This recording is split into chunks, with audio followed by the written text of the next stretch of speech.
a very large number of people have some misconceptions that they think that Allah appointing a person as prophet and messenger automatically means they become the political ruler of that place immediately. The reality is, look at the case of Yusuf when he wanted that post in the government. Did he go to the king and say that Allah has chosen me as prophet and therefore by virtue of being a prophet I have God-given political authority and I'm using that to appoint myself, or the fact that I'm a prophet means I am the supreme political authority and therefore I'm informing you that from tomorrow I shall be functioning as the in charge of all the treasuries of the land? Did Yusuf ever attempt to pull off such a deal? Rather, you see him respecting the system that exists in his time. In his time, it was a time of kingship. When the king said, bring him to me, I want to make him a close advisor, Yusuf goes up to him and proposes to the king. He says, appoint me in charge of the treasure houses. And he doesn't say, appoint me to this position because I'm a prophet. No, he says, Inni hafidhun alim. Give me this job because I am an expert when it comes to safekeeping and alim, well versed. That's why I'm the right person for the job. Choose me. So he asks the king to appoint him. From this, you understand that a prophet and messenger isn't by default head of state. He has to go through proper channels, has to work within the system. This is from the Quran, from the established Sunnah. Allah appointed our prophet as both messenger and prophet in Mecca itself. In Mecca, the prophet never went to the people and said, Allah has appointed me your head of state, so I will start collect taxes, create an army. That never happened. And this is why you will understand Allah, if you look at his system, he has divided these positions into two parts. One is his religious offices, such as prophethood, messengership. Because Allah is the one who created these offices, Allah is the only one who appoints people to these offices. When it comes to human offices, such as head of state, king, president, these are posts that human beings develop. So they get to choose who occupies these posts. So then the system works like this. Allah appoints to the positions of prophethood and messengership. Once Allah has appointed as prophet and messenger, the expectation is that once you believe in this prophet and messenger, then naturally you will appoint this messenger to the most important worldly positions. But Allah doesn't impose to political posts directly, no. And this is exactly what happened with Prophet. Allah only announced the prophethood and messengership. How did he become head of state? People of Medina came to Makkah, they invited him, they said, come to Medina, we are pledging allegiance to you. Now someone might say, well, what do you do with the example of someone like Talut? Well, the answer to this can see from the very start of the passage where Allah mentions is qaluli nabiyillah, talks about a group who actually approached their prophet. Yani the system has now approached the prophet and now they are begging him, appoint for us a king so that we may fight under his leadership. So they requested a king to be appointed over them. So Allah complied with their request. But this was on demand. This was on special request. Allah enabled Dawood to become king. Allah says, وَآتَاهُ اللَّهُ الْمُلْكَ. But this is taqweeniya, not tashri'i. Not something that Allah gave him kingdom by force of religious law. But rather Allah allowed this to happen. Just as the debate of Ibrahim, Namrud, this guy who argued with Ibrahim, Allah gave him kingdom. So what, Namrud was divinely appointed? Allah saying that I gave him kingdom doesn't mean Allah officially divinely appointed him to the position of king. No. The fact that Allah allowed him to become king, that Allah facilitated, this metaphorically means that Allah made him king. But this is not an official legislative divine appointment. Otherwise it would be wajib to believe in the appointment of Namrud as king, part of our aqidah. So once you understand this, you will then also understand why divine appointment cannot continue after the prophet. Because the only posts to which Allah appoints are prophethood and messengership. Allah placed a seal on it. So now after the prophet returns back to his creator, the religious office has been shut down. Allah had revealed enough guidance to last us until the day of judgment. But now some of the Shia of Kufa, they tried to break the seal of prophethood. The famous debate where Abdullah bin Abi Ya'fur said, look, the vicegerents of the prophet, yani the imams from the Ahlul Bayt, they are ulama abrar, pious, righteous scholars. The divine mandate and divine appointments are over. Now you can only have pious scholars, learned scholars in this ummah. Mu'alla bin Khunais, he says that no, these imams, they are anbiya, they are prophets. So you can see the mindset, they don't want to accept that Allah has sealed prophethood. They don't want to accept this. So when this was presented before Imam Sadiq, Imam Sadiq vehemently refuted it. He said, Abra'u, we disassociate, break all ties with anyone who claims we are prophets. Now they had to go back to the drawing board. It's like, okay, so now we can't claim they are prophets, but we are not prepared to accept that after the prophet, no system of divine guidance. It doesn't make sense to us. They said, okay, let's invent a third institution. You've got Risala, you've got Nubuwa, let's create a special new office that's called divine imama. Yani a divinely appointed guide who is not a prophet or messenger. He's still divinely appointed, infallible. He performs almost all the functions of prophets, such as safeguarding the religion. Only difference is that he doesn't bring a new book or scripture. He simply upholds the system that was brought by the previous prophet, which is also basically the job description of prophets like Ismail and Ishaq, Yaqub, Yusuf. All of these prophets, they didn't bring any new book. They simply actually upheld the religion of Ibrahim. So even if you're going to say, no, the function of imama is just to protect the religion. Well, protection of deen in the past was done by prophets. So to say that imama is distinct from prophethood because prophets bring new books, whereas imams don't, no. We can show you examples of prophets who don't bring new religion, don't bring anything new, simply uphold the message of the previous prophet. And that's why if divinely appointed guides were really needed after the prophet, then aslan there would be no point in closing prophethood. So what was the need to close prophethood? If there is a constant need for Allah to consistently keep on appointing human guides to protect the religion, then isn't this what the function of prophethood used to be in the past? And what was the point of closing prophethood? But they invented a third post, which they tried to advertise as a distinct post from that of prophethood, so that they don't get accused of violating the seal of prophethood. But then they transferred all the functions of prophethood, including preservation of religion, to this new self-created divine office. But now to defend it, they try to bring proof from the Quran that Allah actually has 3 distinct divine offices. How do they prove this? They try to use verse where Allah talks about Ibrahim and how he put him through difficult tests, such as sacrificing his son. So once he aced all of these tests, Allah said, Inni ja'aluka linnasi imama. I'm making you an imam for the people. So they derive from this that imama is a distinct office from that of the office of messengership and prophethood, and they even try to prove that imama is a higher station than prophethood and messengership. They say at the time Ibrahim passed all these tests, he was already a Rasul and a Nabi. So if imama is not a third and higher grade, then what is the point of Allah telling him, Inni ja'aluka linnasi imama? So what is so special about this imama? Actually, the moment Allah makes somebody a prophet and messenger, they automatically become a religious leader. They become an imam in the sense of religious leader, not in the sense of political ruler. Imam has different meanings in Arabic. The one who leads prayer in your masjid, even he is imam. Imam has multiple meanings. When Allah gives imama to Ibrahim, what is so special about this imam? Can you imagine a prophet whom we are not supposed to follow? Is that possible? No. So then what's so special about Allah telling Ibrahim, Inni ja'aluka linnasi imama? Because if Ibrahim is already a prophet and messenger at this point, then what is the point of Allah telling him, I'm making you an imam? Well, he already is an imam. The reality is, when Allah tells him, Inni ja'aluka linnasi imama, He's not giving him a third distinct post. He's expanding the scope of his pre-existing post. People pretend as if Allah is saying, Inni ja'aluka imama only. I'm making you an imam. No.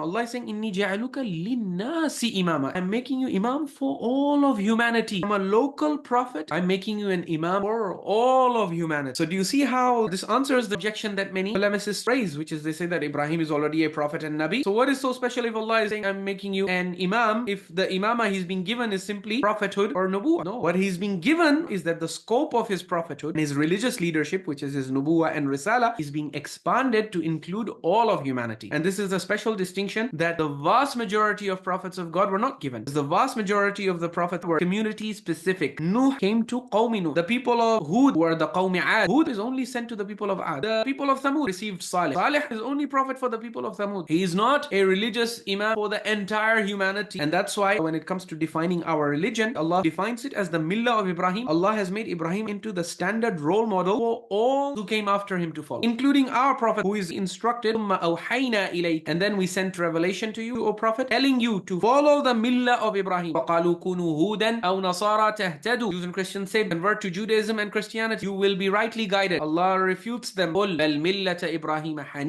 how Allah doesn't say millata Nuhin, or Isa, or Shu'aib, or Lut. These are all role models, but Allah doesn't set them up as the ultimate role model for all humanity. That's the meaning of Inni ja'aluka linnasi imama. If Ibrahim had not been a Rasul and Nabi, he would not be a divinely appointed role model. You can be a non-divinely appointed role model, which is what Ahlul Bayt are, and this is established from the Quran that there can be non-divinely appointed role models. وَجَعَلْنَا لِلْمُتَّقِينَ إِمَامًا. And He make us a role model that the muttaqeen, when they look at us, they want to follow us. So what you think when we are reciting this dua, you think we are asking Allah for divine appointment? The reason He's teaching us to ask this is because this is a different kind of imamah. This is a non-divinely appointed role model. And this kind of role model, all believers are eligible to become role models. And that's why, obviously, after the Prophet, the Ahlul Bayt are the supreme role models of prophetic training. But together with them, companions like Salman al-Farisi and Abu Dhar al-Ghifari, Bilal, Suhaib, Abdullah ibn al-Abbas. These are all exemplars and these are all non-divinely appointed imams in the sense that they are role models. So inshallah, once these concepts become clear and you understand that the Qur'anic imamah, it's a manifestation of Risalah and Nubuwah, then you will understand that the divine imamah that the 12-hour Imami sect talks about is a completely different imamah. That is not a function of prophethood and Risalah. It is a separate office. It's a third post that was artificially created in order to give a divine mandate to the 12 imams. And the reason why they felt the need to create a divine mandate is because the Imamiyah in Kufa wanted to see the Ahlul Bayt in power. But the problem was that the Ummah Ummah, they were following their own selfish considerations. Everyone wanted to choose their person. So they understood that, look, so long as we keep on following the approach of the Ahlul Bayt, that we should be given the leadership because of our merit, our close kinship to Rasulullah, the Ummah doesn't respond well to that. So they said, we want the Ummah to rally around the Ahlul Bayt. But if we simply argue on the basis of their merits, the Ummah says, okay, fine, they are the most meritorious, so what? So this is why they invented this concept of divine imamah, to force and arm twist the Ummah into electing the Ahlul Bayt to positions of power and authority, which is the office of divine imam, and give it all the functions that prophethood had. Prophets are divinely appointed, this imam is divinely appointed. Prophets are muftaradut ta'ah, it is obligatory to obey them. Prophets are infallible in what they transmit from Allah. Prophets have communication with angels. These imams are also muhaddithun. So basically they studied everything that prophets have, they transferred it to the imams except for the names, and that's why 12 were Imami Shia scholars themselves, even the most learned ones among them, such as Shaykh al-Mufid, Baqir al-Majlisi, they have struggled to distinguish between a Nabi and divine imam. They have scratched their heads and have admitted that, look, technically speaking, even we can't really explain what's the difference. That's why Mu'alla bin Khunais, he blurted it out. He exposed the sect by showing you that this is actually what they wanted. He exposed what they were trying to prove, and they fabricated tons of reports. Imams exposed them, by the way, where Imam Sadiq complains about his companions in Kufa, and he says that if they were to simply stick to narrating what we actually say the way we have said it, they would be in a very strong position. And what was the Ahlul Bayt's actual position? We deserve leadership because of our merits and qualifications, which you can't defeat us at. No one can defeat Ahlul Bayt at their merits and qualifications. Even the founding father of Sunni Orthodox, Imam Ahmad ibn Hanbal, who's quite anti-Shia, he admits that for no companion of the Prophet have we received as numerous fada'il, and merits and excellences as Amirul Mu'mineen Ali bin Abi Talib. So if the Shia wanted to convince people that the Ahlul Bayt should be elected leaders of this ummah, they had a very strong case. You could simply argue from their merits the way Yusuf argues. The only difference being that, just as the Prophet clarified in the case of Harun, that Imam Ali is like Harun minus the nubuwwah. So Imams of Ahlul Bayt argued like Yusuf. Difference being they were not Nabi, but the Imamis in Kufa, we have to force people, make this asl min usul al-din, darura min daruriyat al-madhab. But he says the problem with these Imami narrators in Kufa is that they listen to one kalima, one word from my mouth, they listen to it.